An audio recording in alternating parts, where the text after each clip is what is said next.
Hello dear students, आज हम लोग इस वीडियो में कक्षा 12 रसायन विज्ञान जिसमें हम लोग एल्कोहल चैप्टर स्टडी कर रहे थे। ठीक है, तो इसके पहले वाले वीडियो में हमने एल्कोहल के निर्जलीकरण के बारे में बताया। ठीक है, निर्जलीकरण दो तरह से हो सकता है एल्कोहल का। एक तो सल्फ्यूरिक अम्ल की उपस्थिति में निर्जलीकरण होगा और दूसरा एल्युमिना की उपस्थिति में निर्जलीकरण होगा। तो सल्फ्यूरिक अम्ल की उपस्थिति में निर्जलीकरण हमने आपको बताया। ठीक है, मेथिल एल्कोहल हो या एथिल एल्कोहल हो, ठीक है, एथिल एल्कोहल और इन सबका निर्जलीकरण किया गया। ठीक है, तो इसी क्रम में हमने आपको बताया था एल्कोहल के निर्जलीकरण की क्रिया में क्या होता है कि सल्फ्यूरिक अम्ल से प्रोटॉन एल्कोहल क्या करता है, लेता है। ठीक है, और क्या बनाता है, ऑक्सोनियम आयन बनाता है। ठीक है, अब ये ऑक्सोनियम आयन क्या करेगा, अपने से जल के अणु को क्या करता है, पृथक कर देता है और कार्बोधनायन बनाता है। ठीक है, और ये कार्बोधनायन प्रोटॉन मुक्त करके एल्कीन में क्या हो जाता है, परिवर्तित हो जाता है। ठीक है, तो हमने आपको ये बताया था कि जो एल्कोहल के निर्जलीकरण की सहजता का जो क्रम है वो कार्बोधनायन के स्थायित्व पर निर्भर करता है। जो जितना अधिक स्थायित्व रखेगा वो उतना उसका निर्जलीकरण उतनी ही सहजता से होगा। जैसे टर्सरी है तो टर्सरी कार्बोधनायन अधिक अस्थायी होता है, सेकेंडरी उससे कम होता है, प्राइमरी सबसे कम होता है। तो इसी क्रम में टर्सरी एल्कोहल जो है वो उसका निर्जलीकरण अधिक होगा, सेकेंडरी का उससे कम होगा, प्राइमरी का क्या होता है, सबसे कम होता है। ठीक है, तो हमने प्राइमरी एल्कोहल का निर्जलीकरण बताया था। ठीक है, तो देखते हैं कि एल्कीन के निर्जलीकरण की जो सहजता का क्रम था वो कार्बोधनायन के स्थायित्व पर निर्भर कर रहा था। तो टर्सरी कार्बोधनायन अधिक अस्थायी होता है, सेकेंडरी उससे कम होता है और प्राइमरी सबसे कम होता है।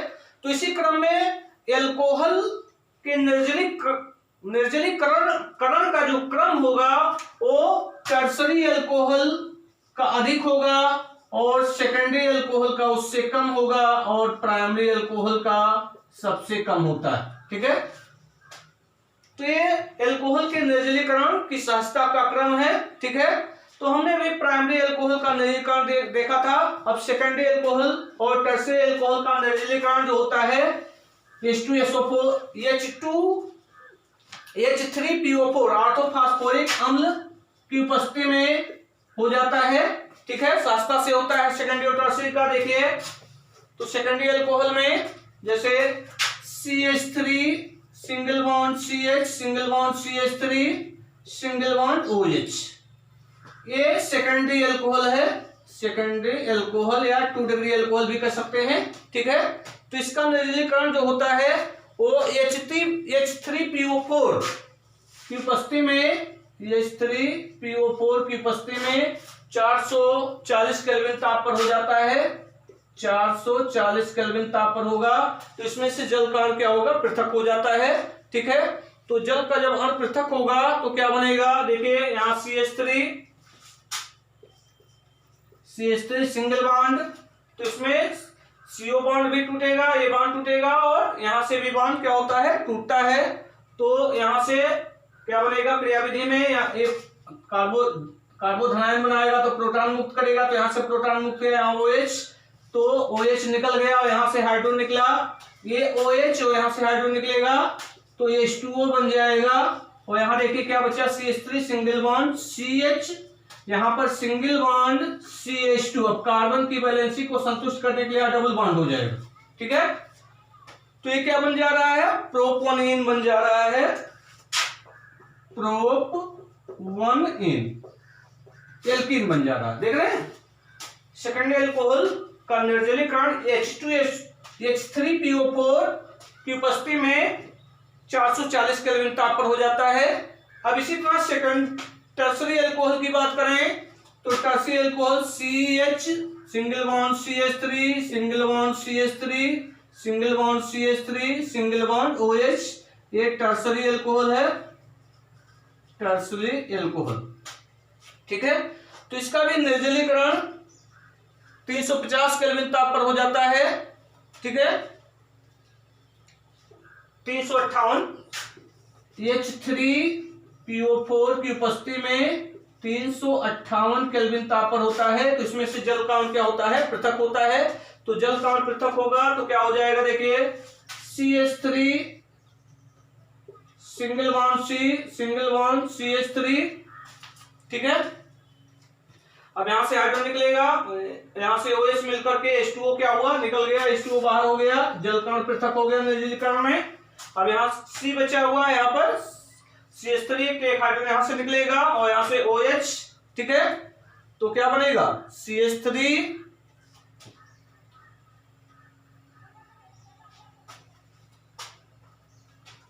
H नहीं रहेगा, ठीक है, हेटेरोसी एल्कोहल है।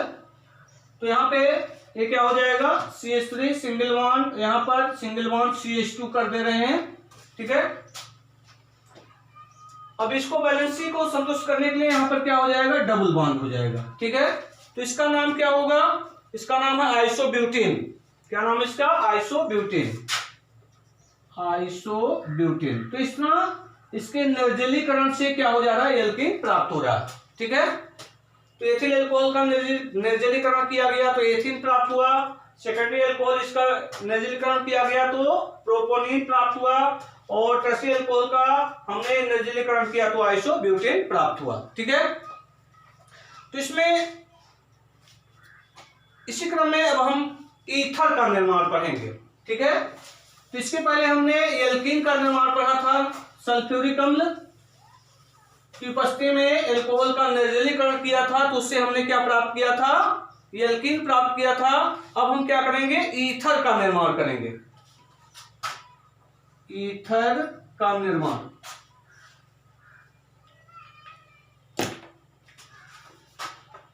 ईथर का निर्माण, ठीक है।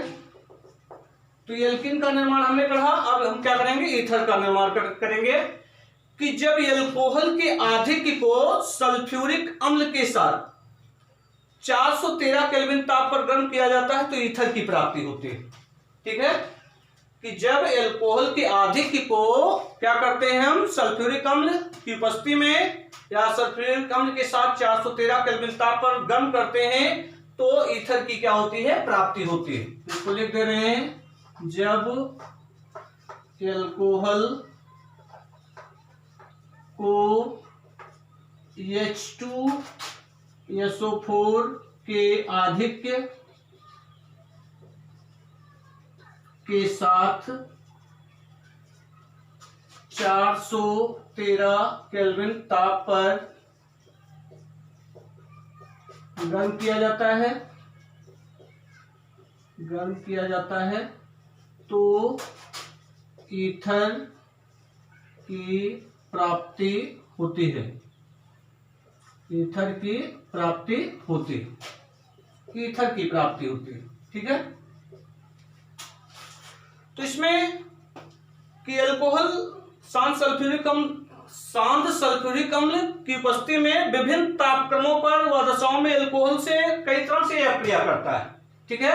तो इसमें पहले हम देखते हैं कि एथिल अल्कोहल सल्फ्यूरिक अम्ल से अक्रिया करेगा 383 केल्विन ताप पर। तो इसमें पहला है C2H5OH प्लस H2SO4। H2SO4 को हम लिख सकते हैं HSO4 लिख सकते हैं। तो इसमें से जल का अणु क्या होगा, अलग हो जाएगा और एक किस ताप पर हो रहा है, 383 केल्विन ताप पर। तो सल्फ्यूरिक अम्ल की विभिन्न तापक्रमों और दशाओं में ये एल्कोहल से कई अक्रियाएं देता है। तो इसमें 383 केल्विन ताप पर जब एथिल अल्कोहल को सल्फ्यूरिक अम्ल के साथ गर्म कर रहे हैं तो क्या बनेगा, देखिए जल का अणु निकल जाएगा, H2O बाहर हो गया, क्या बनेगा C2H5HSO4 एथिल हाइड्रोजन सल्फेट। क्या बना, एथिल हाइड्रोजन सल्फेट। अब एथिल हाइड्रोजन सल्फेट विभिन्न परिस्थितियों में विभिन्न यौगिक देता है। ये जो एथिल हाइड्रोजन सल्फेट है विभिन्न परिस्थितियों में विभिन्न यौगिक देता है, अर्थात विभिन्न यौगिक का निर्माण करता है। एथिल हाइड्रोजन सल्फेट, ठीक है। तो एथिल अल्कोहल को जब हम सल्फ्यूरिक अम्ल के साथ 383 केल्विन ताप पर क्या करते हैं, गर्म करते हैं, ठीक है, तो एथिल हाइड्रोजन सल्फेट बनता है और जल बनता है। लेकिन विभिन्न तापक्रमों या विभिन्न दशाओं पर एथिल हाइड्रोजन सल्फेट क्या करता है, विभिन्न यौगिकों का निर्माण करता है, ठीक है। तो यहां पर एथिल हाइड्रोजन सल्फेट को जब कम दाब पर गर्म किया जाता है, देखिए एथिल हाइड्रोजन सल्फेट है, यहां हम लिख दे रहे हैं आपके समझने के लिए, एथिल हाइड्रोजन सल्फेट मतलब C2H5HSO4, इसको हम क्या करते हैं, कम दाब पर गर्म करते हैं, कम दाब पर क्या किया जाता है, गर्म किया जाता है। और कम दाब पर जब इसको गर्म करते हैं तो डाई एथिल सल्फेट बनता है, क्या बनता है, डाई एथिल सल्फेट, C2H5 का होल ट्वाइस SO4, इसका नाम है डाई एथिल सल्फेट, ठीक है। अब यहां 383 केल्विन पर ताप पर गर्म किया गया तो एथिल हाइड्रोजन सल्फेट बना। अब एथिल हाइड्रोजन सल्फेट विभिन्न दशाओं में विभिन्न यौगिकों का निर्माण करता है, तो इसको कम दाब पर हम गर्म कर रहे हैं तो डाई एथिल सल्फेट बन रहा है। अब इसी एथिल हाइड्रोजन सल्फेट को हम क्या करते हैं, एल्कोहल के अधिक के साथ 413 केल्विन ताप पर गर्म करते हैं। एथिल लिख दे रहे हैं, एथिल हाइड्रोजन सल्फेट क्या है, C2H5HSO4। एथिल हाइड्रोजन सल्फेट को क्या करते हैं, एल्कोहल के आधिक्य के साथ, एल्कोहल का अधिक क्या होगा, C2H5OH, इसको हम उलट के लिख दे रहे हैं तो हो जाएगा HOC2H5, इसको 413 केल्विन ताप पर गर्म किया जा रहा है, ठीक है। तो एथिल हाइड्रोजन सल्फेट को एथिल एल्कोहल के आधिक्य के साथ 413 केल्विन ताप पर गर्म कर रहे हैं, तो ये क्या बनेगा, यहां से HSO4, यहां से हाइड्रोजन मिलकर के क्या बना देगा, H2SO4 बनाएगा, H2SO4 सल्फ्यूरिक अम्ल बना दिया, ठीक है। अब ये C2H5 यहां पर और C2H5 यहां पर जुड़ जाएगा तो हो जाएगा C2H5 single bond O single bond C2H5, क्या बन गया, डाई एथिल ईथर बन गया, क्या बना, डाई एथिल ईथर बना, ठीक है। इसी तरह अब एथिल हाइड्रोजन सल्फेट को क्या करते हैं, सल्फ्यूरिक अम्ल के अधिक के साथ 433 केल्विन ताप पर गर्म करते हैं तो क्या बनेगा, एथीन बनेगा। तो आप देख रहे हैं कि एथिल हाइड्रोजन सल्फेट विभिन्न दशाओं में विभिन्न यौगिकों का निर्माण कर रहा है, इसको कम दाब पर गर्म कर रहे हैं तो डाई एथिल सल्फेट बन रहा है। अब एथिल हाइड्रोजन सल्फेट को एथिल एल्कोहल के अधिक के साथ जब गर्म किया जा रहा है 413 केल्विन ताप पर तो डाई एथिल ईथर बन रहा है, अर्थात ईथर का निर्माण हो रहा है। अब इसी एथिल हाइड्रोजन सल्फेट को क्या करते हैं, 443 या 443 केल्विन ताप पर सल्फ्यूरिक अम्ल के अधिक के साथ जब गर्म करेंगे तो क्या बनेगा, एथीन बनता है, ठीक है। तो ये विभिन्न दशाओं में विभिन्न यौगिकों का क्या करता है, निर्माण करता है, ठीक है। तो इसी क्रम में हम ईथर की क्रियाविधि को हम पढ़ेंगे, एल्कोहल का ईथर में निर्जलीकरण की क्रियाविधि, ठीक है। तो ये ईथर का निर्माण हुआ तो उसकी क्रियाविधि के बारे में जानेंगे, कैसे ईथर का निर्माण हो रहा है। तो हेडिंग बना देंगे, एल्कोहल का ईथर में निर्जलीकरण की क्रियाविधि, एल्कोहल का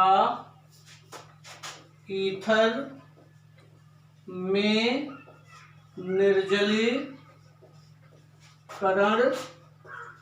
की क्रियाविधि,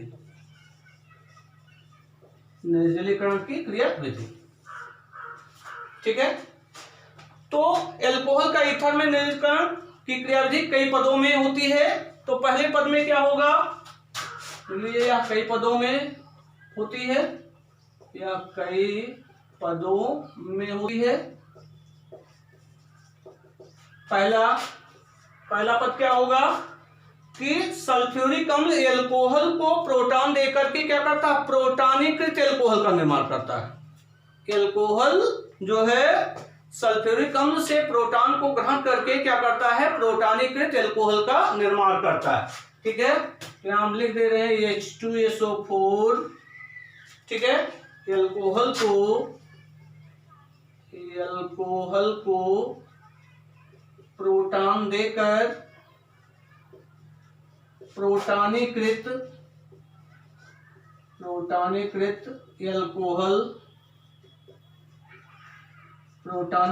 एल्कोहल बनाता है, प्रोटानीकृत एल्कोहल बनाता है।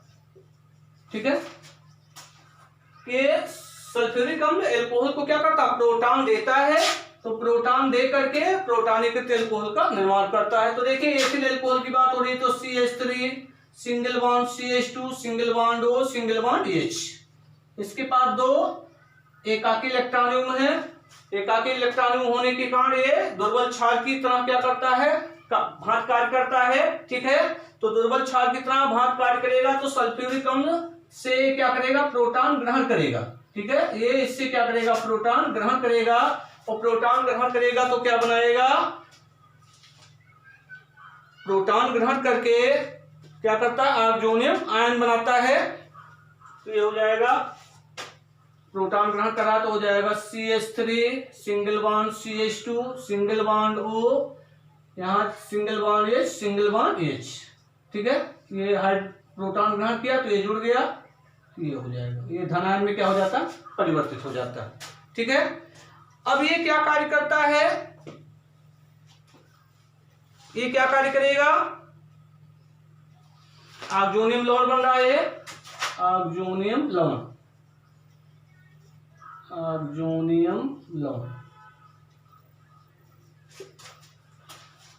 अब दूसरे टर्म में क्या होगा, दूसरे टर्म में ये क्या करता है, जल के अणु को क्या करता है, त्याग देता है। अब देख रहे हैं कि यहां पर जो ऑक्सीजन है, ऑक्सीजन अधिक ऋण विद्युतीय परमाणु है, लेकिन इस पर धन आवेश है। धन आवेश होने के कारण ये बॉन्ड क्या हो जाता है, दुर्बल हो जाता है इससे। ठीक है, तो धन आवेश होने के कारण यहाँ पर साझे का इलेक्ट्रॉन ऑक्सीजन की ओर हो जाएगा, तो इसका मतलब ये इलेक्ट्रॉन इसको दे रहा है, तो इस पर क्या होगा, पॉजिटिव चार्ज आ जाएगा, और ये यहाँ से जब ये दुर्बल होगा यहाँ से अलग हो जाएगा, तो जल का क्या हो जाता है, पृथक हो जाता है। ठीक है, तो ऑक्सोनियम लवण जल के अणु को त्याग करके क्या करता है, कार्बोधनायन बनाता है। दूसरे टर्म में क्या होगा, ऑक्सोनियम लवण जल के अणु को त्याग कर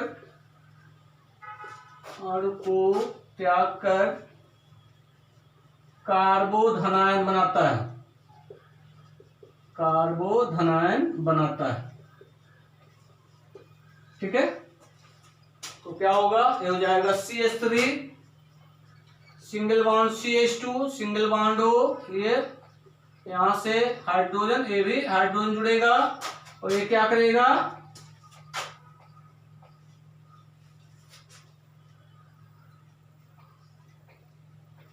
इस पर पॉजिटिव आयन है, तो ये यहां से जल का अणु पृथक हो जाएगा, तो क्या बनेगा, CH3 सिंगल बॉन्ड CH2, इस पर पॉजिटिव चार्ज आ जाएगा, प्लस H2O। H2O में क्या हुआ, परिवर्तित हो गया। ठीक है, तो ये बना कार्बोकैटायन या कार्बोधनायन कह सकते हैं,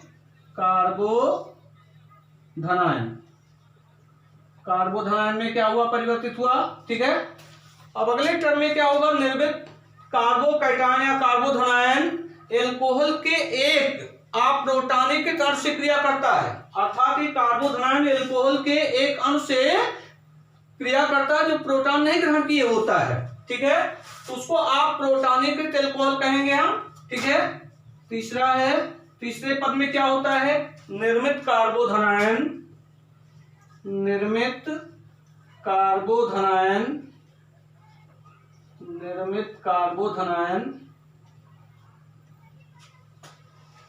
एल्कोहल के क्योंकि इसमें एल्कोहल की मात्रा अधिक है, एल्कोहल का अधिक है, तो एल्कोहल के अप्रोटानीकृत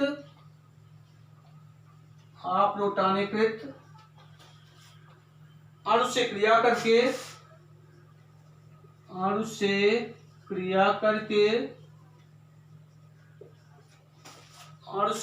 क्रिया करके एक ऑक्सोनियम आयन बनाता है, एक ऑक्सोनियम आयन बनाता है, ऑक्सोनियम आयन बनाता है। अब देखिए ये CH3 single bond CH2 CH3 single bond CH2, इस पर पॉजिटिव चार्ज है, कार्बोधन आयन है। और ये क्या करेगा, ये अल्कोहल के एक अणु से जो प्रोटॉन नहीं ग्रहण किए होता है, तो ये हो जाएगा वो सिंगल बॉन्ड H, इसके पास 2 लोन पेयर इलेक्ट्रॉन। ठीक है, यहाँ नीचे दिखा दीजिए क्योंकि यहाँ बॉन्ड दिखाएंगे हम। Single bond CH2 single bond CH3। ठीक है, अब यहाँ देखिए इस पर धन आवेश है, मतलब इलेक्ट्रॉन की कमी है। ठीक है, और यहाँ इस ये क्या है, यहाँ पर एक इलेक्ट्रॉन है, तो ये क्या करेगा, इसको दे देगा। ठीक है, तो ये इससे क्या हो जाएगा, जुड़ जाएगा। तो जुड़ेगा तो क्या बनेगा, देखिए, तो ये हो जाएगा CH3 single bond CH2 single bond O, ये इसके साथ जुड़ गया। ठीक है, तो यहां जोड़ देंगे तो सिंगल बॉन्ड O, यहां single bond H single bond CH2 single bond CH3। ठीक है, अब ये क्या करता है, देख रहे हैं, ये क्या कार्य करेगा, तो जब ये इलेक्ट्रॉन इसको देगा तो इस पर पॉजिटिव चार्ज आ जाएगा, धनायन ऑक्सोनियम आयन में परिवर्तित हुआ।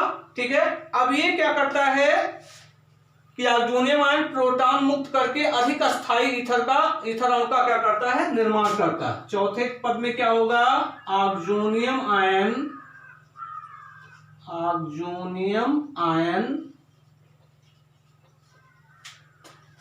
प्रोटॉन मुक्त करके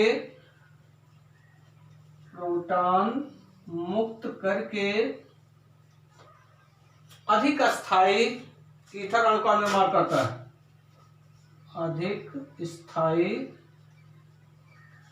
ईथर अणु का निर्माण करता है। ठीक है, तो देखिए यहां से देखिए इस पर धन आवेश है, तो ये बॉन्ड कमजोर हो जाएगा, तो ये इससे क्या हो जाएगा, प्रोटॉन अलग हो जाएगा। तो प्रोटॉन अलग होगा तो क्या हो जाएगा, CH3 single bond CH2 single bond O, इस पर धन आवेश single bond H single bond CH2 single bond CH3। तो ये क्या करेगा, प्रोटॉन को पृथक कर देगा। तो यहाँ से प्रोटॉन अलग हो गया, ये हाइड्रोजन आयन, और बाकी इसको ऐसे रन दीजिए तो हो जाएगा CH3 single bond CH2 single bond O single bond CH2 single bond CH3। क्या बन गया, डाई एथिल ईथर। ठीक है, तो ये अल्कोहल का ईथर में निर्जलीकरण की क्रियाविधि है कि एथिल अल्कोहल सल्फ्यूरिक अम्ल को क्या करता है, सल्फ्यूरिक अम्ल से क्या करता है, प्रोटॉन को ग्रहण करके ऑक्सोनियम लवण बनाता है। ठीक है, ये ऑक्सोनियम लवण जो है जल के अणुओं को त्याग करके कार्बोधनायन बनाता है। और ये चूंकि इसमें अल्कोहल की अधिकता होती है, तो ये कार्बोधनायन अप्रोटॉनीकृत अल्कोहल अणु से क्रिया करके क्या करता है, ऑक्सोनियम आयन बनाता है। और ये ऑक्सोनियम आयन प्रोटॉन को मुक्त करके अधिक अस्थायी ईथर अणु का क्या करता है, निर्माण करता है। ठीक है, तो इस तरह हम ईथर का क्या कर सकते हैं, निर्माण कर सकते हैं। ठीक है, तो ये निर्जलीकरण हो गया, किसके द्वारा, सल्फ्यूरिक अम्ल के द्वारा निर्जलीकरण हुआ। तो इसमें हमने क्या प्राप्त किया, एल्कीन प्राप्त किया था, और क्या प्राप्त किया था, ईथर प्राप्त किया था। ठीक है, एल्कीन प्राप्त किया हमने, और क्या प्राप्त किया, ईथर प्राप्त किया। अब अगला जो है निर्जलीकरण में है एल्मिना की उपस्थिति में निर्जलीकरण। ठीक है, तो अभी तक तो हमने पढ़ा कि सल्फ्यूरिक अम्ल की उपस्थिति में निर्जलीकरण हो रहा था। ठीक है, लेकिन अब अगला क्या है, जैसे शुरू में हमने बताया था कि अल्कोहल का निर्जलीकरण 2 तरह से किया जा सकता है। एक तो सल्फ्यूरिक अम्ल की उपस्थिति में किया जा सकता है, दूसरा एल्मिना की उपस्थिति में किया जा सकता है। तो अभी तक हमने जो पढ़ा वो सल्फ्यूरिक अम्ल की उपस्थिति में अल्कोहल का निर्जलीकरण था। अब हम जो पढ़ने जा रहे हैं वो एल्मिना की उपस्थिति में अल्कोहल का निर्जलीकरण है। तो हेडिंग बनाइए, दूसरी विधि है एल्मिना की उपस्थिति में अल्कोहल का निर्जलीकरण। एल्मिना की उपस्थिति में अल्कोहल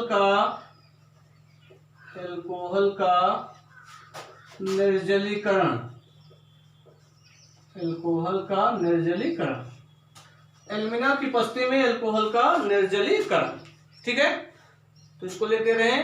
कैसे करेंगे कि जब अल्कोहल की वाष्प को हम क्या करते हैं 633 केल्विन ताप पर एल्यूमिना के ऊपर से प्रवाहित करते हैं, ठीक है, तो क्या बनता है, एल्कीन बनता है। क्या बनता है, एल्कीन बनता है। लेकिन 523 केल्विन ताप पर प्रवाहित करने से ईथर बनता है। तो ताप के अलग अलग मापक्रम पर जब इसको हम प्रवाहित करेंगे तो अलग अलग यौगिक बनते हैं। तो जैसे 633 केल्विन ताप पर प्रवाहित कर रहे हैं तो क्या बन रहा है, एल्कीन बन रहा है। लेकिन 523 केल्विन ताप पर प्रवाहित कर रहे हैं तो क्या बन जाता है, ईथर बन जाता है। ठीक है, तो देखिए लिख दे रहे हैं इसको। जब अल्कोहल की वाष्प को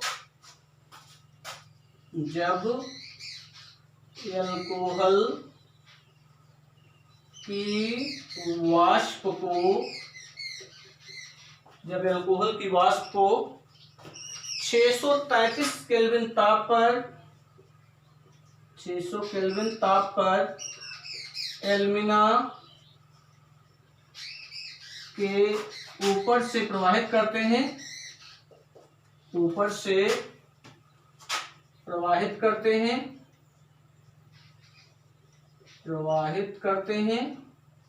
तो क्या बनता है, 600 केल्विन ताप से ऊपर ताप से ऊपर यहां से कर दे रहे हैं 600 केल्विन ताप से उच्च ताप पर एल्यूमिना Al2O3 पर प्रवाहित करते हैं तो एल्कीन बनता है।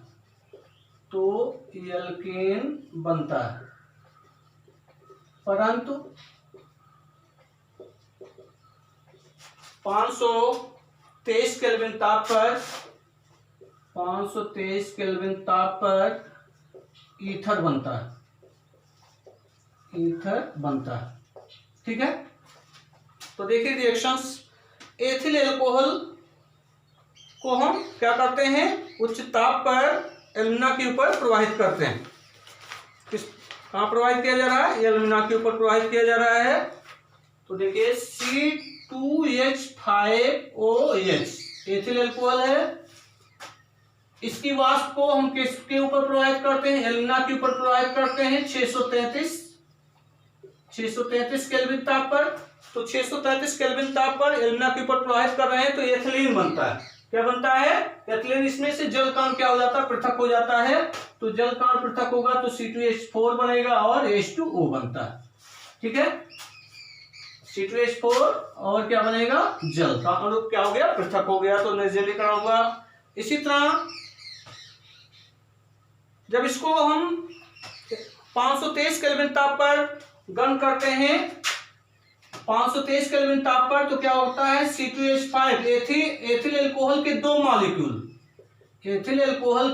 दो मॉलिक्यूल मिलकर के, या कह सकते हैं एथिल अल्कोहल के दो अणुओं से जल का एक अणु क्या हो जाता है, पृथक हो जाता है और ईथर का निर्माण होता है। ये 523 केल्विन ताप पर इसको एल्यूमिना के ऊपर प्रवाहित कर रहे हैं। तो एथिल अल्कोहल के दो अणुओं से क्या होता है, जल का एक अणु पृथक होता है। ठीक है, तो यहां से जल का एक अणु क्या हो जाएगा, निकल जाएगा।